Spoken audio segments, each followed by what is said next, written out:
Live. This is the last Horcrux to my origin story. This is my dad, Kevin. Uh, I'm pretty excited to do this interview. I think when I started this is one of the ones I really wanted to do. Um, so I'm glad that you're able to make it up here, and let's just Glad dive into it here. glad to be here. Yep. I think that the best way to describe your story is dead broke to everything you could ever want to drop dead nothing and then slowly on a trajectory back uh a success story on its way. So I think we should dive into that. So talk about the first time that you got in trouble and how that started a series of patterns for you and kind of set you up on the early part of your life. So I start my story always ends up to where I end up with a good opportunity and I might find a job that I even think is above what I deserve. Yeah. And I mean, now I know I have to take responsibility for a lot of bad decisions. I was I'm notorious, and I seen it when I can look back now of I'm really good at making bad decisions. And I mean, for example, I'd have a good job and everything, and if it was my fault or if it was not my fault, lose that job. But at that point, I'm like, you know what? I'm not ready to go backwards yet. So that's where my moral compass just goes or used to go haywire. Yeah. So if I can't keep what I have because someone has taken that from me, well, guess what? I'm going to go this side of the law. Yeah. And I've been there quite a few times. Yeah. Um and everyone in my family has suffered because of it. And when you're doing it, you do not realize of all the other lives that you're affecting Yeah. because you have the good intention of, well, I need to do this because I can't go backwards. I can't lose the house that I'm living in. I Yeah. can't lose the only car that I have. Right. I mean, we're not buying new cars. Everything we're buying or everything we're driving is built at my dad's house. Yeah. Um, so just the bad decisions just keep piling up, and next thing you know, just constantly on the wrong side of the law for years. And then you start gaining, you know, wealth, or I don't want to even say wealth, just livable money. Yeah. And at that point, you're like, okay, well, then I'm going to keep doing this. Right. And it always catches up. Yeah. So the first time you got in actual trouble is when? Well, I mean, the first real thing that affected me legally was after you were born. Okay. I was living out on Lemon Northcutt Road and done let my moral compass go to the other side, and I get in some big trouble, right? Got to go through a lot of legal stuff, and I got to pay my price. Yep. And when I paid that price, you would think I would have learned then. I mean, at that point, I already had you, Trenton, my son, Dakota wasn't born yet. And I had to learn that Dakota was born, that I had a son over the phone. And at the time, you're like, oh my goodness, I'm going to be better. I got to be better at this. So after you pay your dues, you come back out, you you're like, "That's the last time. That's the last time. I'm not doing any of that kind of stuff again." Yeah. Well, moral compass, another situation pops.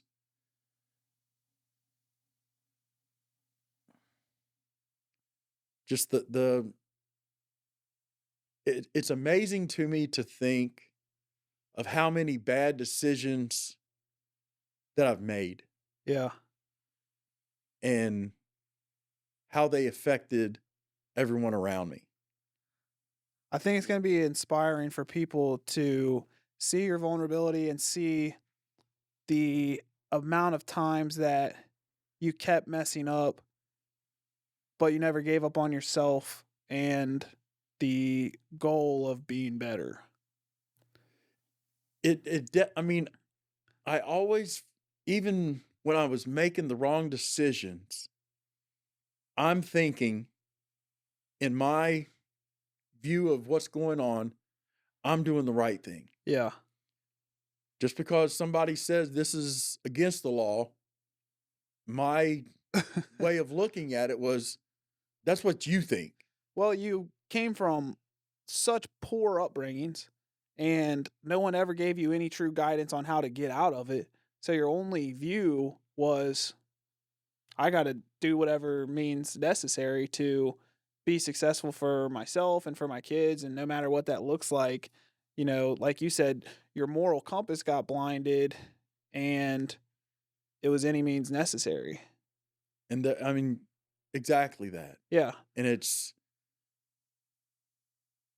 every time it's just my life has went in circles and circles, especially all early on. Um, and at some point you think I'm never going to be able to pull a job Yeah. or a career or anything that's going to matter more than what you're doing right at that moment. Um, So I think, talk about, so when you got in serious trouble, when, so we had been living with you for like 2 years. Mom was going through her stuff, and we got dropped off at your doorstep, and we were living with you. And then, like, in that 2 year time frame, a lot of stuff changed in your life. yeah. Um, your mother and I, we had this amazing capability. We wasn't together at that time. We had split up, you know, right after both of you were born. But we had this amazing ability to mess up in our lives at completely different times. Yeah. So if she would mess up, she'd call me. Hey, I'm gonna have to drop the boys off. Yeah. Right. So we done our best as parents when it come to that. So you're all living with me and the law comes down heavy. Yeah. I've really messed up this time bigger than any other time in my life. Yeah. It's no longer petty slap on the wrist. No, this is real. It's very hard to talk about. Um, so over a very, very extended amount of time, I go from being a dad, being boyfriend, being a son, to just a voice on the phone. Yeah. And at somewhere through that time, it started to click. First explain.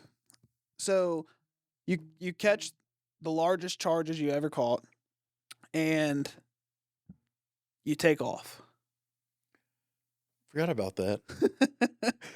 So yeah, Where'd you go? What goes through your mind? You're like, okay, I'm going away for a while. when this happens, I'm like, I'm going away for a long time, Yeah.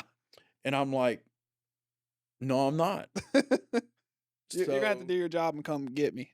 right, Yeah. So I call Brandy, and I'm like, I'm coming to see you, and she's like, what's happening? I'm bringing the boys. I remember this day. And so I drive up. She can tell by my face Yeah. what's going on. And I'm like, I'll call you. Yeah. I leave my home. I leave everything. I leave every possession. I take all the money that I have in life Yep. and I go to Mexico. Dude, I go to Cancun. I'll never forget, you were hugging me, and I can remember the scruff of your face, and you were like, "Son, I'm leaving, and I don't know when I'll be back. Take care of your brother, take care of your mom." And I was like, "I got it." And, grandma, she wouldn't tell me exactly where you were, but she was like, "Your dad's in Mexico." And I said, "My dad's in Mexico. He's never left Dry Ridge." I'd never been, but I was like, I seen movies. I heard, Yeah. this is what criminals did. You're And following a script from a movie. follow I mean, I think I made my own script. Yeah. So, I mean, So what happens when you get to Mexico? I buy a house. I'm there for a few years. Just Recreating a life. created an entire new life because New person. there's no questions about who you are or anything like that. You just go. Start burning through the money after a couple years. Yeah. So it's like, okay, well, time to come back. Yeah.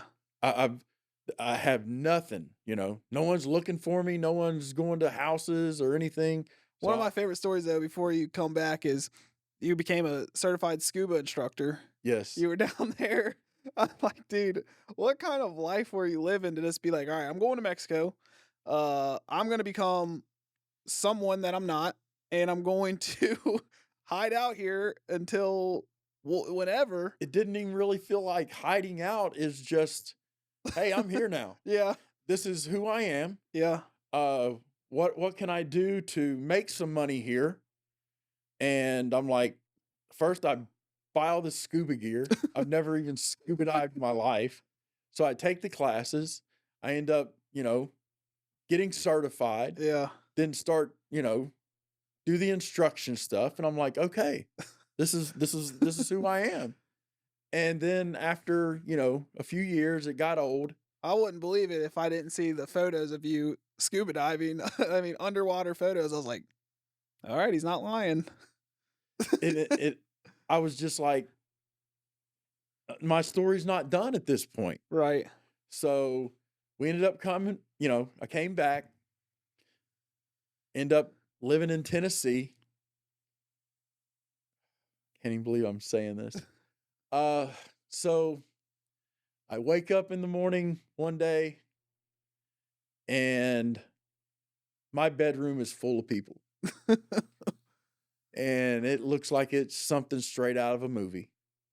Well, there's a $50,000 cash reward for you. Now somebody got that. Yeah, someone got that. Somebody definitely got that. Pretty sure we still remember who. I hope it worked well for you. I hope it worked out really well for them. But so they take me off and then I'm gone. There's no coming back home. There's none of it. So then over a long time, so I have to start reflecting on how I'm going to handle being gone from my family, being gone from, friends, just my whole life. I was not prepared for what I was getting ready to go into. First, I want you to tell me when that judge says, "Mr. Willoughby, I sentence you to what, 20 years? Yeah. 20 years." Boom. What feeling is that? Well, the actual way that happened was they tell you to stand up. Got my lawyer there.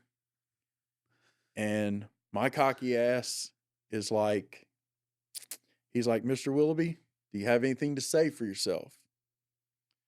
I turned my back on the judge. My mother and father were sitting there. I said to my mom and dad, I said, "I'm very sorry.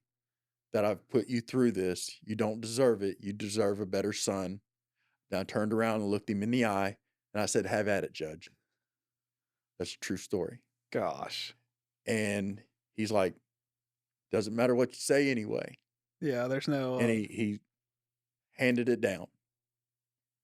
And so from that day on, you know, it couldn't get any lower in my life. so you walk through a prison door first day, a federal prison. Federal prison. You walk in knowing you're not walking out for the foreseeable future. Right. What's your first feeling? That there's no tomorrow. Yeah. When something like that happens, I don't care how tough you say you are, Yeah. you're almost not ready. I wasn't ready mentally at that point, at that very moment, to say that, yeah, I got this. I'm gonna beat this one down and just go all through it. Yeah. You just don't want to wake up in the morning. Right. So early on, you feel very angry. Yeah, you feel angry. You feel victimized. Yeah. Wait a minute, I don't deserve this. Yeah. What I'm accused of doesn't handle what the punishment is. Yeah. There's murderers here. I there's guys that's for murder that have 8 years or Yeah. 7 years, and they're gonna go home in 5. Yeah. I didn't hurt anybody. Yeah. At least that's my mentality. Right. I'm only, you know, I'm doing whatever I thought was. You make it okay in your mind, Right. and you make it okay when you talk about it. Now, of course it's not, Yeah. because you see the other people that get affected by it, Yeah. but you rationalize it by saying, "Okay, somebody's gonna do it. Yeah. Why not me?" So, and you have, and at that point, you're thinking, "Okay, if I can get this much capital built, then I can stop doing this and do something regular and make it." Yeah. It doesn't happen that way. It can't happen that You way. just keep chasing Yes, the dragon. pretty much. You That's know, what I call it. Chasing without the dragon. addiction, Yeah. it's not even because I had no addictions at all. Yeah, it's the addiction of the power and the money and being untouchable. I've started to at that point, you're looking at it and you're like, I've accomplished this in my life so far, Yeah. and I'm not willing to let it go or lose it. So that's what gets you into it.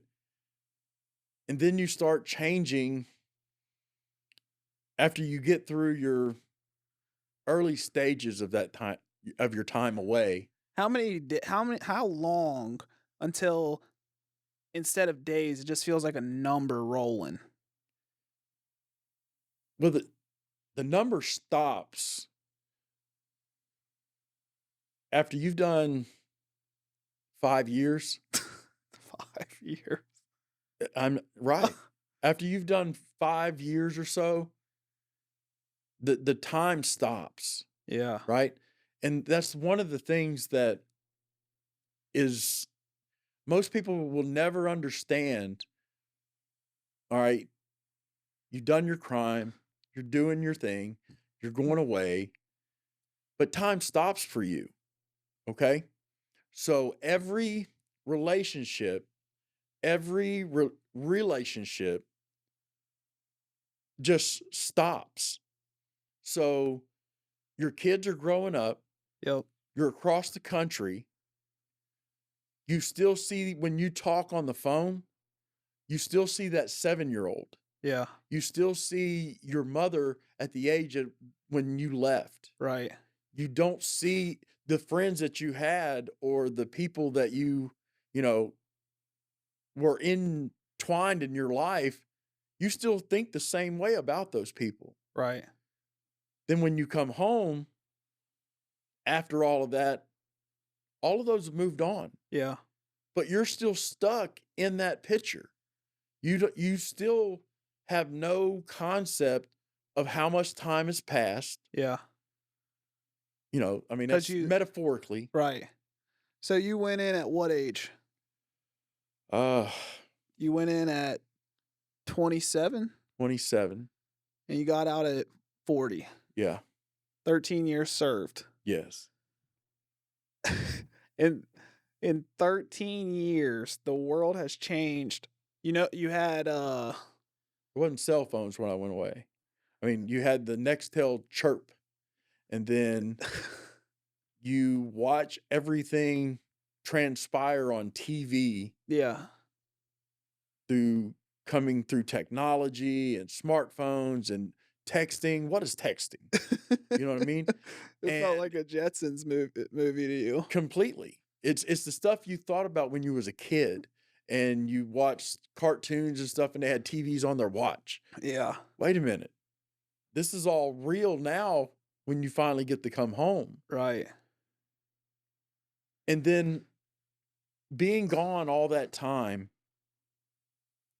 one of the things that really stands out is you start depending even more on those family relationships. Yeah. So talk to your sons on the phone. You make sure they understand, look, I'm the king of bad decisions. Yeah. So don't follow me. Yeah. Don't be angry at the world and stuff. There's another way, Yeah. right? On the other side of that phone was me. So when my dad called, you sprinted from wherever you were and you hoarded around the phone like, "Oh dude, I can't wait to tell dad this." And it's a line. It's Trent, me, Cody, and then we would switch it up.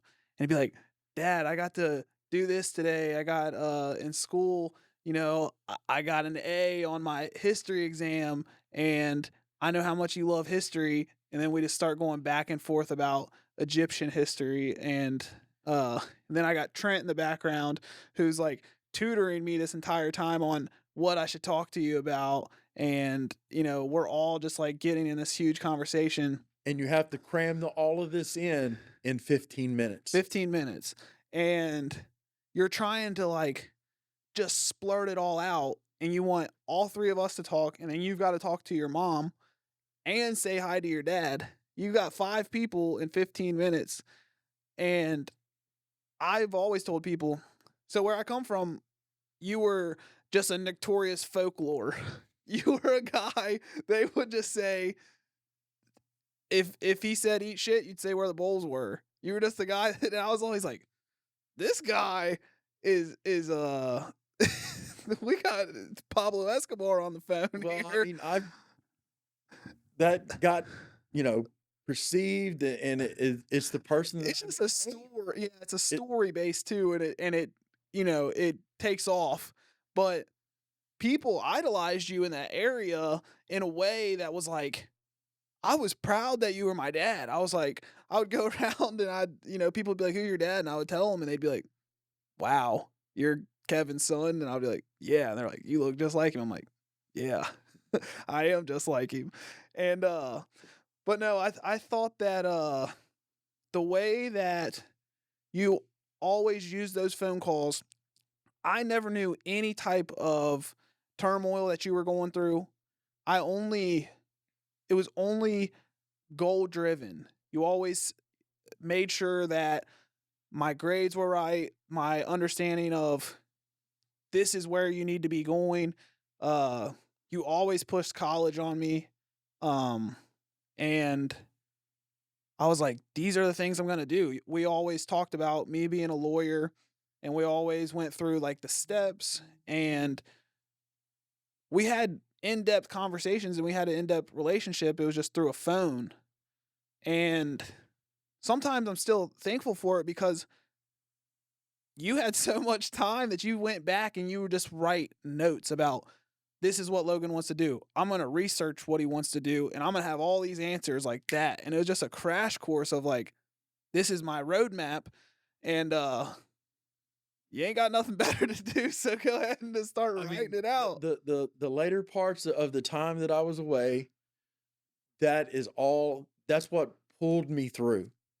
I started focusing on my kids cannot be who I was. Yeah. They can't follow my path. Even, even some of the stuff I did got glorified and stuff, but it was more of a they can do better. And when I pick up that phone and I dial it and I call, a switch clicks. Yeah. All right. I go super soft. I'm talking to my sons, I'm talking to my mother, I'm talking to my family. I'm all guidance. I've done research on what do I got to do to help you get into to a college? Yep. What can I do from where I'm at because I have all the time in the world. Right. Um, but on that 16th minute, when that phone hangs up, Yeah. Click. you go back into gladiator mode Yeah. because you're not in a place that's forgiving at all. If you show softness or weakness In any way. in any way, they're going to take advantage of it. And so you have your 15 minutes to vent that, Yeah. and that's not every day, right? No. Because that costs money, and Yeah. we're still not from money. Yeah. Exactly. So once that happens, once that click, you're back to who you was. And that click stays with you for a long time, even after you come home. So after the other 23 hours, explain a normal day in prison. I mean, you wake up 7:30 if you want to eat. If you don't, then you don't go to chow. Um, they have uh, amenities where you go to work, Yeah. right? You get paid big time. I'm talking like 23 cents an hour. Oh Yeah, man. and that's a high paying one. I mean, they have them all the way down to 7 cents. You know, so I Come mean, on, man. I no, that's the truth. That's what No, I know. That's federal prisoners. federal That's what they're prisoners. doing right now. Even with inflation. You, you have no inflation. Nothing on the outside affects what goes on behind that wall. Yeah. Nothing. All right? Because so my grandmother passes away, I can't even mourn it Yeah. because I don't have that choice. Yeah. I can't go there. I can't whine about it because I'm showing weakness at that point. So somebody's going to try to take advantage of that. Right. But so you go to work. Luckily, I was able to find a trade. Yeah. I started working in the electrical department. There were some corrections officers that really helped me learn that trade. And once I started really getting good at that, I'm like, hey, I might be able to do this. Yeah. And that wasn't something that was available to me um, before that. Right. I had only, worked at a couple factories. There was no special training or anything for me. So that's all I had. Yeah. Um, but I mean, you got all day you're working, you go to lunch, you go back to work, you come out of there around 3 o'clock, and then you can go to rec. And Is that where the nonsense happened? I mean, there's a lot of nonsense that goes on out there. If you got a problem with someone, that's where it's going to get handled, um, or with a group or with just whatever. Yeah. Um, but then once you learn how to handle the situation and you've been there a long time, Yeah. a lot of that stuff you're able to ease it on yourself, and people around you ease up on that. Right. You find something to invest your time in. Mine was softball. Yeah. I really liked playing softball when I was in there. Got really good. Yep. Never played softball on the streets, got really, really good. Yep. And so you just have to find something that you can put your time into, and the clock's not turning anymore. Right. Only thing clock is telling you is when you got to wake up, when you got to go to sleep, when you got to go behind your door, and when you got to come back in. So what time did you say, I can never see the end? And then what time did you say, I can see the light at the end of the tunnel? First decade, you can't see the end. First 10 years. First 10 years. You just You think this is it. yeah. Something's going to happen here because you see it happen, Yeah. you know, Where you're not going to make it out. where you're not just You're not going home. you don't even think you don't think you have it in you. You don't think you're strong enough to make it out. Yeah. I mean, there was many days that's just like, I mean, it sounds really weak and it's hard to say. But I mean, there's days that you just don't want to wake up the next day. Yeah. And then you start realizing, wait a minute, I have a whole lot going on. I got my, it might be night tonight. Tomorrow, though, tomorrow's my 15 minutes. Yeah. I got to be stronger. I got to be stronger. My 15 minutes tomorrow. I got my note page and everything. I know what they've been doing. So it's time to, I'm going to do my 15 minutes. Yeah. So every time you start feeling weak on the inside, wait a minute. 2 days, man, I got 15 minutes. Yeah. That 15 minutes starts turning to hours inside of you, all compressed into that. Right. Because you've been thinking about it for 2 days. Yeah. Right? You being home, you don't know exactly when I'm getting the call. Nope, you didn't. That's why it was a mad dash. And so when I would find out, know when all the boys are going to be together, man, it's coming. The way that grandma made it, you could be digging and you just dug up about 3 pounds of diamonds. If dad's on the phone, you drop it all and go to the phone. You worry about it after. Don't worry about it right now. And the you guys don't really know the effects that you have on your dad. I don't know. Just your voices, just your happiness when I would make those calls. That's what really definitely started just driving me. Yeah. So near that end, you're like, you know what? I'm going to make it through this. Yeah. I'm going to make it through. And I have nothing else to lose. Right. So. Because you only heard our stories, though. Like, you only heard what we were all doing through the phone and through our grandparents. So after a while, you had to be like, these kids are doing everything they're supposed to do. That gives me so much drive to do it myself, push like you said, that you started to get, put driving towards getting out and doing the right things. It's like I can help them in my mind. I'm like, I can help them not be who I am right this minute at that time. Yeah. And then when that was over, you shut the door on me, I'm kicking it down. Right. And I'm doing it the right way, though. Yep. So I came home. Yeah, talk about it. So Trent picks you up. You walk outside for the first time. And there's no one behind you to make you go back in. What does that feel like? Man, I can't even describe that day. It is. I look at Trent and I'm like, I need a McDonald's hamburger. Right? Haven't had a McDonald's hamburger. Oh and my God. No one's got any money. Right? No. Trent ain't got money. Barely had a car that was in good shape. Your car.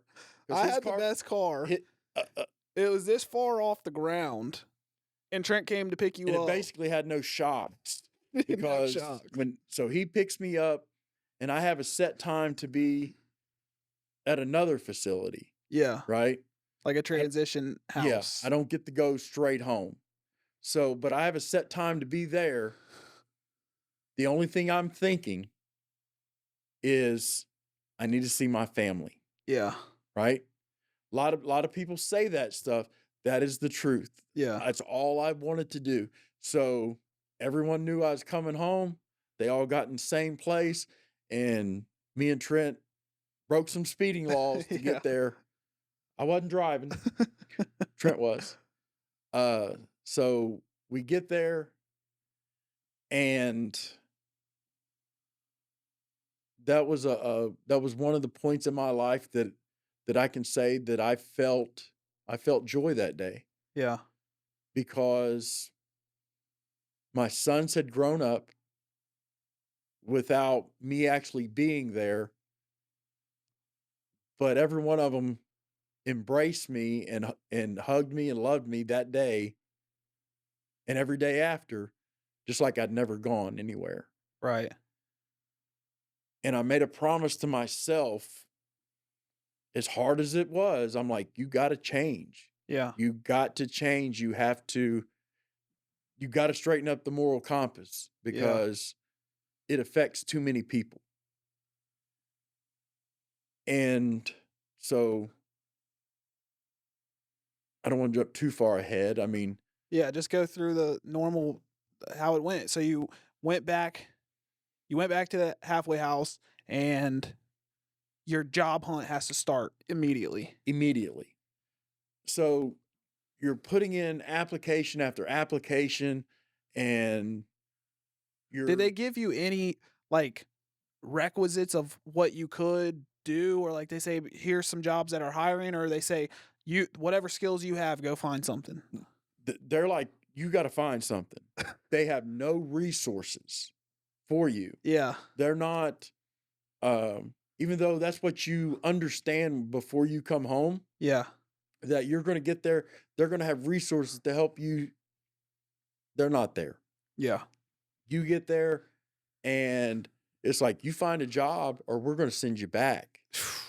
You talking about grinding. Yeah, grinding. So I'm gonna find a job. you're allowed to go get a bus pass Yep. and go to interviews and such, but it's all on you. They're Yeah. not giving you reference. They don't care.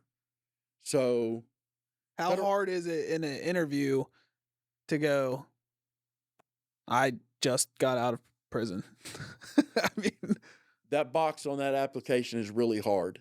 yeah, I That know. box on that application is really hard. And it hinders so many people, which could be a whole subcategory that I'd talk about. But the unfairness of that box after you've done, why do you go pay your, I've paid all my dues. I've paid my time. I've paid everything that the legal system says that I had to pay for yeah, that. so after that, I am a free and clear citizen. I did my part. Why do I have to put on a box that hinders me from getting a job, which is what springs me forward? Why do I have to check that box? Sucks. It makes it really tough. And Because I'm sure for how many applications did you put in? I put 100. I mean, I'm out there every day putting in 3 to 4. And I would have put in more, but you're limited on how you can get around town. Yeah, you're on a Right. bus. You're in Lexington, Kentucky, no car, no nothing. Yeah. So you're riding a bus. So you have to. I'm from the country. I've never ridden on a bus in my life. And I'm seeing stuff on the bus. I'm not a city kid, Right. you know? Guy, put your pants on. What are you doing? You know what I mean? There's crazy people out there. And I thought I was, with my moral. Yeah. There's some interesting people that ride the bus. For I sure. mean, that will take you out there. So, For sure. but we, I put in a bunch of applications. I had the electrical in my background now. So I'm confident I can do that. Yeah. I just need somebody to take a chance on me. Yeah. Nobody wants to take a chance on you. They're No. like, so what happened here? Yeah. And you're like, All right. Do I tell them? Do I Yeah. make something up? Right. Or do I not check the box? Right. Sometimes you don't check the box. Sometimes you do, though. Yeah. The one that ended up coming through, I checked the box. Yep. I went to the interview. Guy's sitting there looking at me and everything. And I'm like, I'm going to make an impression. Yeah. Because when I go, I take all my code books and all my electrical stuff. And I walk in, I lay it on his desk. I'm like, ask me what you want. I go, I got the answers. And he's looking, and he's like, so what happened, right here? I'm like, kind of summarize it. I don't go Yeah. into it. Yeah. That's my part, Yep. And he's like, I'm gonna give you a chance. Or actually, he said, I'll call you. Well, you can't call me. I don't have a I phone. can't have a phone. I can't have a phone to go. I can't have a phone. So I ended up with a phone, but not supposed to have a phone. Yeah. So I'm supposed to achieve employment, but I'm supposed to do it without any way of you contacting me. Yeah. You're supposed to call the front desk, and then they're gonna, Oh But my God. I got lucky. I feel like I got lucky. I call it luck. All right. I think it's a mixture of both. It had to be a little bit of luck, a little bit of the right time, right place. I feel like that's how It everything was somebody happens. taking that chance. Yeah. Right.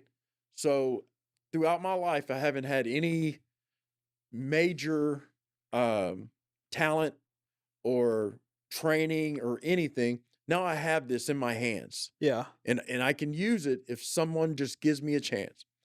This guy gives me a chance. Yeah. Puts this crew together, and we're working on apartment complexes. And I started using the mentality I had while I was gone. I'm going to outwork you. Yeah. Everybody around me. I'm not going to do anything mischievous or anything, but I'm going to outwork you. Yeah. If you're able to wire in an apartment, I'm going to do an apartment and a half. Yep. I'm not going to settle. And I just kept that mentality. I kept that mentality and started to finally push through. And I was being seen like, wow, this guy he's not here just to do the job. He's here to show us that he can do that. Right. The other conflict that happens there, though, is, all right, you're getting this chance and you're seeing that, but you still don't have the social skills Yeah. for the relationships with your family Right. because you're still looking back on the experiences that you've had over your absence. Yeah. When you're first out, you got a job. Somebody pisses you off at work. What goes through your head? The first thing, they gave me a hammer. That was a real scenario that went through one day. Which is almost like animalistic. Because you feel like that's where you came from. you feel like you feel like an animal. Yeah, they make you that. Yeah. They make you that. I'm not saying that what I done was right at all, and I'm not saying I was innocent at Right. all. But that system could be so much better. Yeah. The one big thing about that system is because federal prison has about a 78 recidivism. Yeah. That means 78% of guys that's been there once Go is back. coming back. Wow. So when you're doing that much, Almost time, 80%. 8 yes, out of 10 guys go back. and that's a real statistic, right? Yeah. And everyone on the yard knows that. So when you're doing a long stretch, you see a guy doing petty stuff, you might see him twice. He's went home, come back, went home again, and came back. Gosh, you've seen that? I've seen that Yeah. many, many times. And you're what did they're pretty open with what they've done. Yeah. And it's like, how do you get just a few years? You know, he told on somebody Yeah. or whatever, but regardless, I don't even look at that as I don't let that be in my wheelhouse anymore. Right. But so you're looking at all these people, and if you didn't want them as a society to come back, then you would train them. Yeah, you would rehabilitate them. Give them a instead of locking them down all day long, Yeah. open up trade schools in there. If you made electricians, plumbers, and just regular working, you would drop that below 50%. I guarantee it. Wow. Because I say that and I believe it because I'm the example of it. How many people in there do you think don't learn anything, don't buy into getting better and just know they're coming back? Younger guys Yeah. that's coming in that are under a 5 year Yeah. or 5 years, I'm gonna see you again. Yeah. You're coming back Yeah. because you're still young, you're still dumb. You had just enough time in there to feel like the tough guy on the street, Yeah, get some street cred, go back out right. there. You know, and you'd shallow up when you come in, Yeah. because you're scared just like everybody else was when they first get there, Yeah. and you think you got it figured out because my stretch is done. I'm out of here. Yep. Well, I'll see you in Christmas. You know, there was one guy that I remember. He was from Washington D.C. Yeah. I don't know his whole name, but his nickname was Caveman. Right? Caveman. Washington D.C. doesn't have jails in Washington D.C. So everything they get is a federal. They go to federal prison, right? And he would literally, you knew he was coming back around October. He would sometimes get Because of the 18 winter. months because of winter, and he was homeless most of the time. Yeah. And I talked to him because I mean he was in and out probably 5 times. Yeah. And I mean that's a lot. I mean, And yeah. I would talk to him. I'm like, why? Why would you do something that you know is going to bring you back here? And he would say, because here I'm somebody. You know my name. You know my nickname. You know that I'm going to bring milk to you that I didn't use and sell it to you. Yeah. I can make I'm a better person in here than I am on the street. Wow. And that really opened your eyes because I'm not better in here Yeah. than I am on the street. Yeah. So you take those examples and you're like, you know what? I'm going to be better. Right. I know I can be better. Just somebody's got to give me a chance. So you get the chance, and you're making what? Next to nothing, money wise. When you came out, when you got the job, $10 an hour. $10 an hour. $10 And you have an to hour. give a percentage to the. All right, so you make $10 an hour.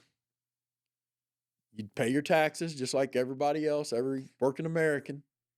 And the halfway house, whatever's left there, takes 25% of it. After tax. After tax, not gross. Oh my god. After tax. Okay. Okay? So per week. But now wait.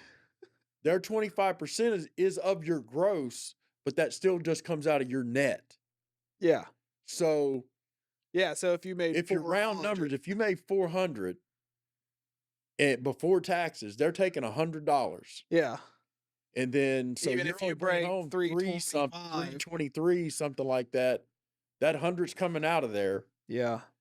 And then you're still expected to save money or prepare for when you get all the way out of there. Yeah. It's almost it's a cycle that if It's so you're set weak up to boned, fail. it is so hard, and the resources are just not there for you. Yeah. I feel like you have to have help. And the problem is none of those people have help because that's why they're there. They get paid for you to be there. Yeah. Right? And even after you go home, if you work really hard and you've done everything and no issues, Yeah. right? And you get to go home now. Yeah. You're still not home yet though. Right. You're sleeping in your bed, but you're still paying the halfway house. Yep. They're cut. Yeah. And you're supposed to be able to, if you don't have a family structure, right, that can help you at that point, how you gonna live? I Right. mean, how you gonna get an apartment? Yeah. If you don't have the apartment, if you don't have a job, well, you done busted your parole. You can go back. My God. So that's why that is so high that so many people go back is just lack of opportunity. Yeah, lack of opportunity. And And I mean, you lock a guy away for just say 10 years. yeah. If you had basically a vocational training for him, you could make him where he wouldn't need to come back. Right. He has a career. Mm-hmm. Especially now where trades are so in demand.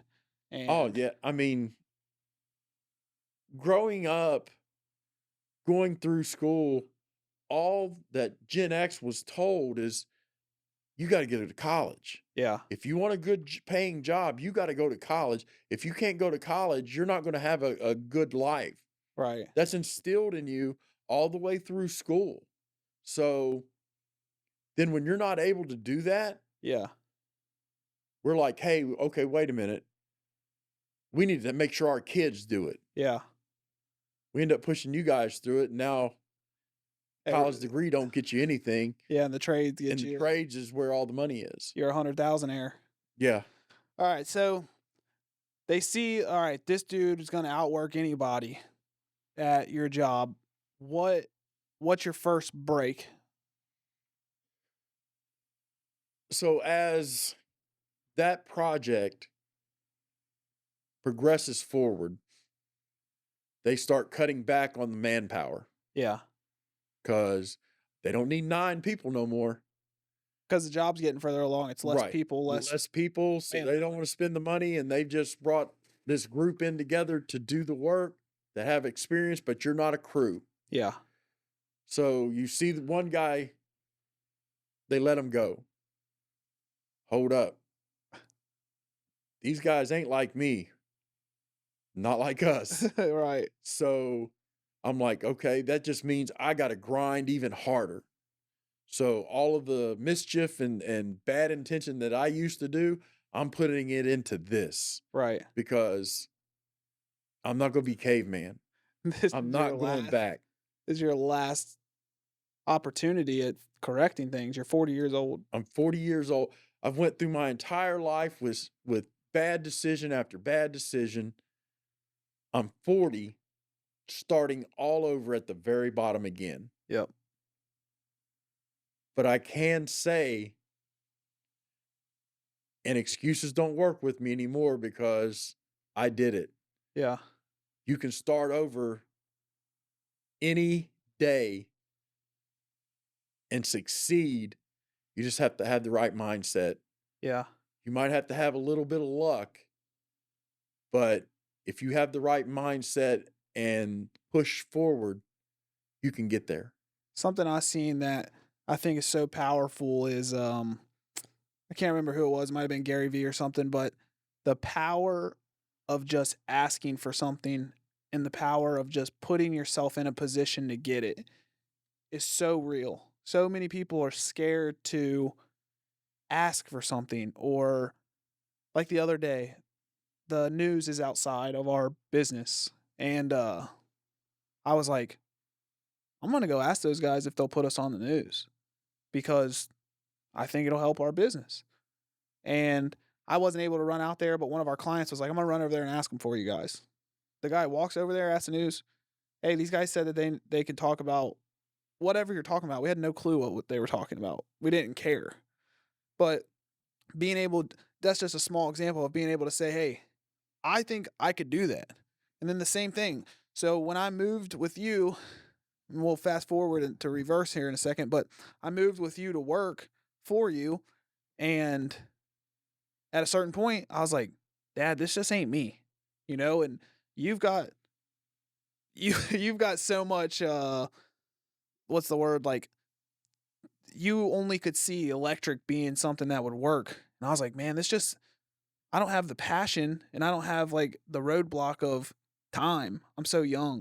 And I was like, Dad, I'm going to be a barber. And you were like, I remember it. We were flying back from Rome. I talked to you about the last day in Rome, and I was like, when we get back, I ain't working there no more. I ain't going back to doing electric. And you were like, you know, I'll support you through anything that you do. I just think that uh, you know, it's a large decision to make. And I was like, I think I can do it. And I didn't know. I didn't know what I was getting into. I was going blind. And you know, I feel like it's working out well for me. Um but what'd you think when I told you that? Okay, so my career at that time, I had dug myself out Yeah, let's fast forward to get you tell your story to get to where where you're I at. moved to you. So once I get the opportunity to do the work that I'm doing, and I make it through all of those other cuts, because every one of those guys, Yeah. if you're not doing your part, I'm gonna do the extra that you didn't do. Yeah. I'm gonna make sure that I am needed in this role. Yeah. And I made it all the way through. I was the last one standing. They'd let everybody go. And then they offered to take me to another state at first. Yeah. Um, that wasn't an option for me because of my situation. Right. So I had to stay in Kentucky. So I ended up at another electrical company. Um, that one paid $1 more than what I was making. I didn't care. Some of the metal conduit, I remember you sending me pictures of. I was like, this dude is Picasso with the conduit, I mean, bro. I went away with no trade, and I come back with, a decade of experience. Yeah. So I'm a rookie coming in on these jobs, but I've been doing this forever Yeah. for almost free. So Yeah. you're paying me to do it. I'm in. I'll do anything you want. So I go through 2 other electric companies. Still, I call it, I ended up Dry Ridge Rich, Yeah. right? Dry Ridge Rich is you're making good enough money to have a car, but you still can only afford to live in Dry Ridge. Yeah. You're not making real money, But at least for me. it felt like it was. Oh yeah, because it's more than I ever made legally Yeah. in my life. And it was about how much? 500 a week? No, I mean, it the last one, the electric company that I was working for that was in Kentucky was like $13 an hour. So 400 a week. And I was Dry Ridge Rich. Once the halfway house fell off, Yeah. then it was on. I was balling, you know what I mean? You were balling out of And control. then I got a call, and I mean, the part that was going on right then was, so this is happening. These are good things, but at that point, I don't have the social wherewithal to make all of the relationships with, at that point, relationships they only matter with my mother and my sons. Yeah. I could care less what anybody else in the world, maybe even up to today. Yeah. That is all that really mattered as far as anyone's opinion of me. Right. And I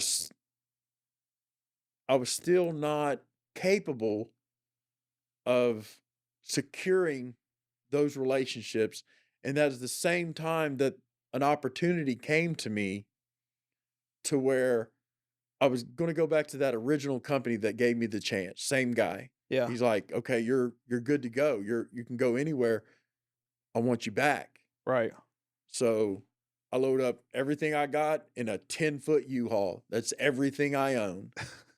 And I run Was to there any Texas. space in it? There was a lot of space left. I mean, I think I ended up with a bed and a couch in there and a few boxes. You That just was got you got the 10-footer because you're like, I'm gonna look like I'm I'm moving. gonna look like I'm moving, you know? But it was because none of it would fit in my Subaru. Yeah. So I pack up everything and off to Texas I go. Yep. I've never been um I've never been west of Mississippi, Yeah. right?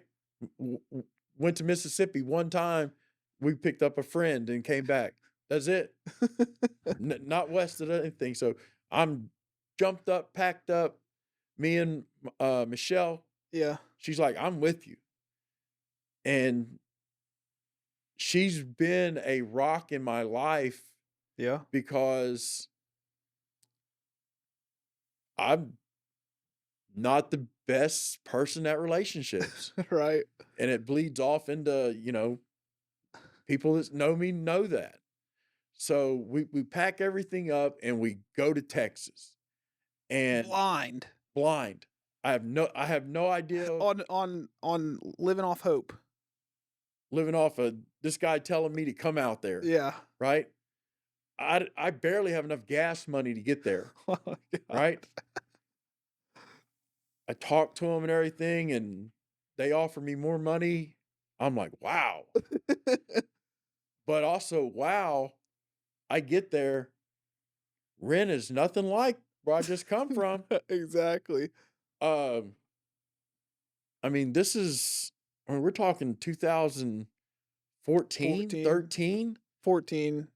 and the place that I find is $1,500. My country ass coming out of Dry Ridge and been gone for so 1,500. This better be a mansion for a year. for a year. No, Yeah, that, no, yeah, it I'm better saying be it for the better whole be for year. a year. And you're wanting that a month? The company that I went out there for was paying that Wow. for me, right? And that was part of the agreement after I got there. They're like, we'll pay your rent. We're gonna pay your rent. What was your title going down there? Your job title? I had no title. You I didn't. was just guy that knows electric. You know what I mean? Hey, guy that knows electric, come on So down. Sam was the gentleman that gave me that break. Yeah. And there's not a day it goes by that I would not shake his hand or tell him thank you, Yeah. because I feel that it was luck, Yeah. but that was the step that made me kick down that first door after. So jump really quick. You went to Texas to where, and job titles started popping up. So I went from Texas to Ohio, and I'm still with Sam at that point. He's the superintendent, and I'm just working under him. I'm assistant superintendent at Yeah. that point. And so I'm seeing where Sam is, he's likes his job and he gets paid well, but I see things that he don't do, Right. or it wasn't that he wasn't good at his job or anything. I just saw that you could do more. Yeah. So every time that I would see something he could be doing at a meeting or going to an extra meeting or something, I put myself in there. I project myself, okay? Then I'm like, all right, you know what? I'm not wearing tore up t-shirts and bad jeans. I'm gonna dress like the part. Yeah. I'm gonna become who I want to be. Fake If you till like you it or make not, it. no one's gonna tell me any different. Yeah. Yeah. So you start going into these meetings and stuff, and you're an assistant, and you're like, I'm gonna act like I own the company. I'm not saying that, but that's my mentality. Yeah. So if what you're trying to tell me is not good for my company, that's not good. Right. And I adopted that. And at one point, the owner of the company asked Sam, he's like, do you think Kevin can run the job now at the stage it's in? Because I need you to go somewhere else. And again, Sam gave me that shot. Yeah. He's like, hey, he can handle it. I knew I could handle it. Right. I just need somebody else to see it. And give you a shot. Because if they don't, if they go back to that application, see the box that you don't get that shot, Right. right? So become superintendent right there. You know what I mean? And I'm like, Probably the most proud moment besides kids being born of yourself. I'm accomplishing stuff that I never thought I would be able to accomplish at that point. Yeah. Um, I'd 3 never years out. 3 years out, 3 years out. You became superintendent. superintendent. I'd never had an automobile up until that point that I didn't build or have to work on daily. Right. Now I'm Or you finance one for 24%. 24%. Thank you, CarMax and Santander. Um, yeah. But I mean that another used car, Yeah. everything. And I'm just using the car as an example because Right. at this point You're a car guy. I'm definitely a car You're a guy. car guy, so Everybody knows me. I'm definitely yeah. I love my cars. Between you and Trent, if you need specs on a vehicle, these are your research guys. Call these guys and they'll know what valve caps they put on it, what material they use to create the emblems. Dad he's up here because he just bought a new truck and uh I'll post a picture, I'll flash a picture, but he's mad because the rear view mirror, his old rear view mirror used to be a camera. So it'd just constantly be seeing back, and when you looked in it, you wouldn't have to like look through the window. It was just an actual like picture of the outside, and now he's angry this one doesn't have that. I have a peasant mirror. Yeah, you do. So, but at that point, I've made enough in my career that I'm able to buy a new automobile. Yeah. First it was the Toyota, and then I moved on from there. But at that point, I'm where I've seen in the past where I should be. Yeah. I'm finally getting there. Yeah. Um, I'm actually able to save money at this point. And I work all the way through that job and I finish it. My owner's super happy with me. Right. Super happy. Um, Moves me to Tennessee to do another job. And then it just kept going, you know. Then I end up in Florida, you know. So I'm working for this company and I'm moving, you know what I You're a mean? Florida man. I was a Florida guy. I liked being in Florida.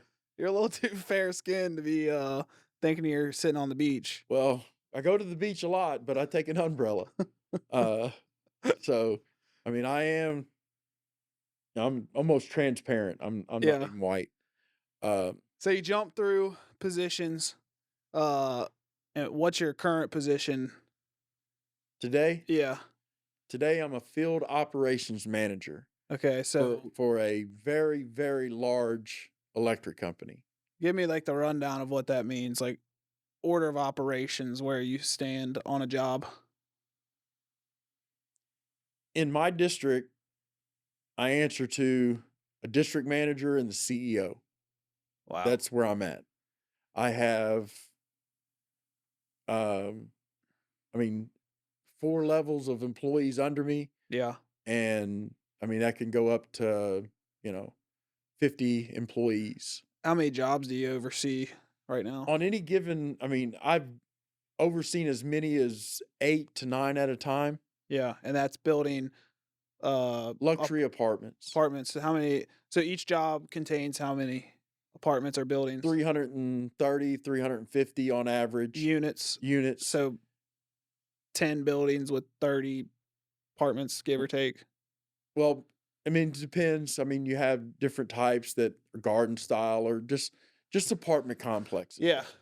Um, so with that, it's not even about you finally get to the point where you're like, okay, I've accomplished all this stuff. Then it gives you time though to start looking backwards then. Yeah. And you see some of the characteristics that are still in your personality that that are that are not okay. And this is almost to date for you. This is something we've talked about today. Yeah. And it's something that you're, you know, you like I said, you went from nothing to being able to almost have anything you wanted in your mind with what your brain could understand to nothing. To back occupation wise, you couldn't be any higher on a rags to riches story when it comes to occupation. And now you're having retrospective feelings of what? You have the hindsight that, okay, I'm doing well. I've never done well like this before. Yeah.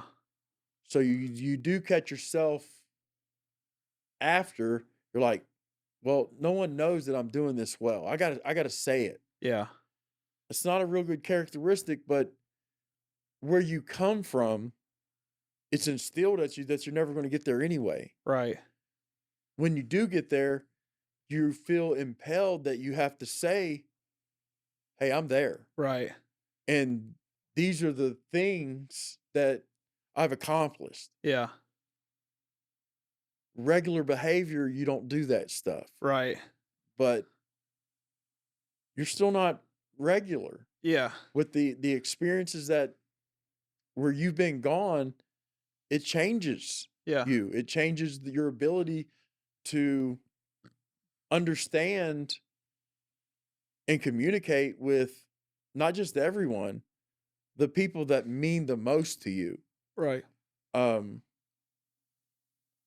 I have days where I just doubt myself to the point of I got to have somebody to talk to. Yeah. My circle is really small because that's what's worked for me Yeah. since I come home. Right. So there's things about each one of my sons that I still don't understand, Right. right? And daily, when I'm at work or on my way home, I have to think about what can I do. I like to say that relationships when with my family and my sons and stuff, you got to make memories, Yeah. right? How can I make a memory or how can I hold a conversation and engage with these men that I brought into the world that their grandparents cultured or cultivated, Yeah. and you know, I got to sit back and I got to be like, wait a minute. Just like when you came to me about not wanting to be in the electrical trade. Yep. So I'm in the electrical trade and I'm like, this is my only out. This is what I'm great at, Yeah. right? I know I'm great at this. So at that point, all I'm feeling is this is all I can give you, but I know you can get there if you go in this direction. Yeah. And we come back from the trip and you're like, I'm not sure this is what I want to do. At first I feel panic. Yeah. I'm like, wait, this is you can get I'm there. Yeah. I can get you there. Right.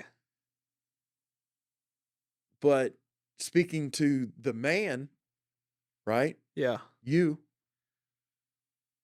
you explain like I think this is the right point for me, and it enlightened me to the point where I'm like, you know what? Then that's what you need to do. Yeah. And I remember that day too. You know, it's one of those that will stick with me. I'm like, you go do it no matter what. I'm here to help. If you do it and you fail, it doesn't matter. I'm here for you. Yep. And you, man, did you go do something? Yeah.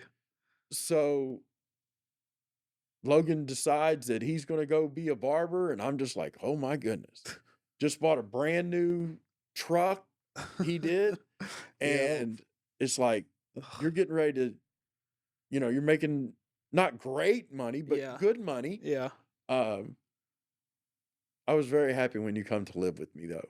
Yeah. I think that whole thing was so good for us, and it taught us both a patience, um, because I had to learn to deal with you because I can't be imposing. I knew you as my dad, but we hadn't had interaction like that. So it's like we kind of silently, passively butted heads because we're such the same.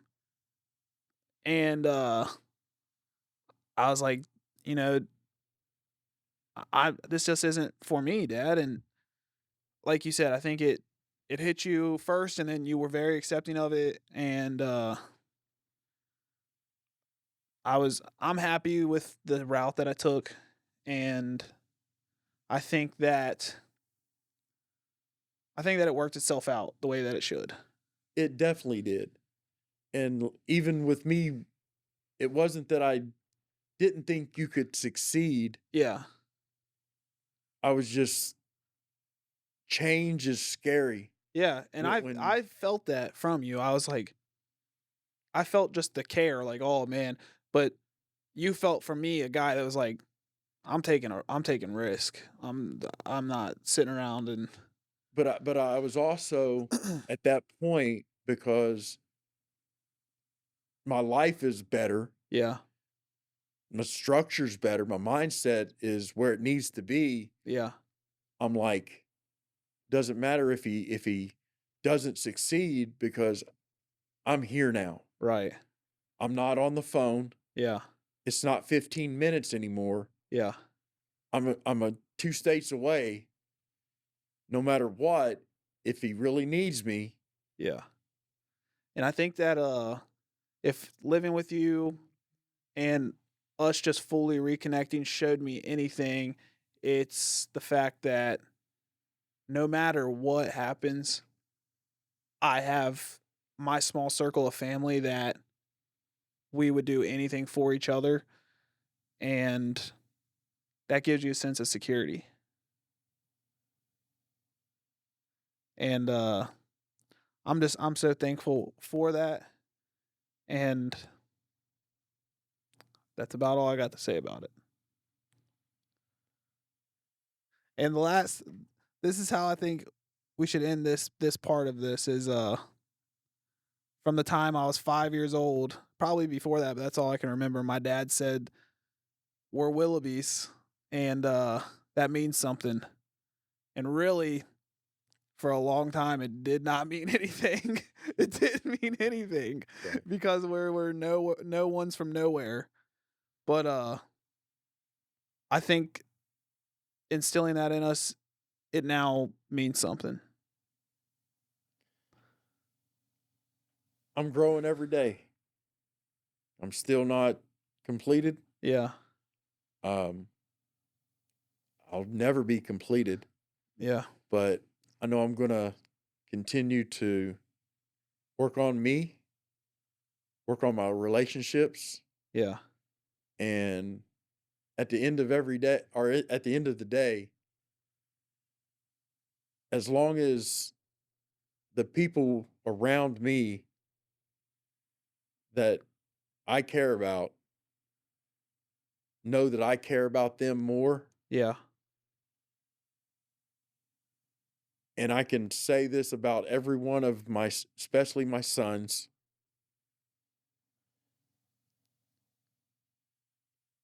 I'm their biggest cheerleader. And you don't, in society, you don't see it much, but I'm the one that wants them to be better than I've ever been. yeah, And as those things happen, because they already happened, I feel my achievements at that point. yeah. And I think that it shows, and people are gonna see what an extraordinary story you have, and be inspired through the perseverance of never giving up on yourself, and conquering every situation in a way that no one else could except Kevin Willoughby. But lastly, something that we talked about and I think is a good food for thought for people to chew on is think about the last time that you felt joy in your life. And we talked about it and it was a question that kind of hit us both because kind of just came out of my mouth. And then I was like, when was the last time we felt joy? You know, and we thought about it and and the consensus of what we came to was no stuff, no money, nothing could give us as much joy as the interactions that we have with each other. So I think that um, a full retrospect of this entire story is you were my dad then, you're my dad now. And I think the experiences that we have together are going to be the things that we hold on to forever. And all the trials and tribulations that got us there will be worth it in the end. I couldn't be more proud of any of you. You all have, with the help of your grandmothers, you all became great men, Yep. and I'm just so happy to be the passenger to see it happen. And any positive or any help that I can project, Yep. that's where I get my joy. Well, that's for you guys. Answer in the comments. Tell me when's the last time you felt joy. Dad, thanks for coming on here. I think a lot of people are going to enjoy your story. I hope so.